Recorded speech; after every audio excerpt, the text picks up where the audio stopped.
بسم اللہ الرحمن الرحیم۔ معزز سامعین، السلام علیکم ورحمۃ اللہ وبرکاتہ۔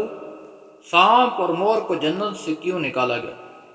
سانپ اور مور کو جنت سے نکالے ہوئے جانور ہیں۔ جنت میں گھومنے پھرنے اور کھانے پینے کو بہت کچھ تھا، لیکن جنت میں اکیلے اور تنہا رہنے کی وجہ سے حضرت آدم علیہ السلام اداس رہتے، تو اللہ تعالیٰ نے حضرت آدم علیہ السلام کی بائیں پستی سے بی بی ہوا کو پیدا کیا، اور یوں حضرت آدم علیہ السلام بی بی ہوا کا ساتھ پا کر خوش ہو گئے اور دونوں جنت میں رہنے لگے۔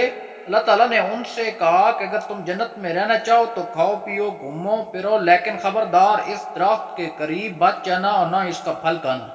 اگر تم ایسا کیا تو ظالموں میں سے ہو جاؤ گے۔ سانپ اور مور بھی اس وقت جنت میں رہتے تھے اور دونوں جنت سے باہر آیا جایا کرتے تھے۔ اس وقت سانپ کے پیر تھے اور سانپ کے منہ سے ابرک کی بہت ہی اچھی خوشبو آتی تھی، اور مور جتنا بھی خوبصورت ہے اس سے بھی کہیں زیادہ اور خوبصورت ہوا کرتا تھا۔ جب وہ جنت میں رہتا تھا تو تب مور کے پاؤں بہت زیادہ خوبصورت تھے، اور ایک دن جب وہ دونوں جنت کے باہر آئے تو ان کی ملاقات شیطان سے ہوئی۔ شیطان نے ان دونوں سے کہا کہ مجھے اپنے ساتھ جنت میں لے چلو، تو ان دونوں نے جواب میں کہا کہ ہمیں اللہ تعالیٰ کا خوف ہے، اس بات کا ڈر ہے کہ کہیں تم اپنے ساتھ جنت میں لے جاتے ہو ہمیں کوئی دیکھ نہ لے، تو اس لیے تمہیں اپنے ساتھ جنت میں نہیں لے جا سکتے۔ اس پر شیطان نے اپنے دوستی کا واسطہ دیا اور ہم جنت میں ساتھ رہیں گے اور جنت میں لے چلو۔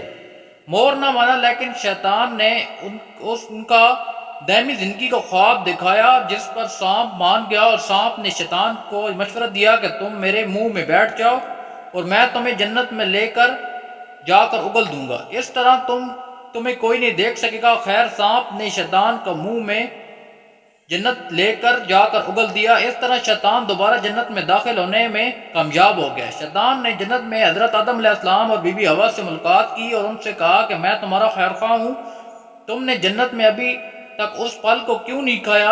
اس پر دونوں نے شیطان سے کہا کہ اللہ نے ہمیں اس درخت سے دور رہنے اور پھل کھانے سے منع کیا ہے، اس لیے ہم نے ابھی تک اس کا پھل نہ ہی کھایا اور نہ ہی کھائیں گے۔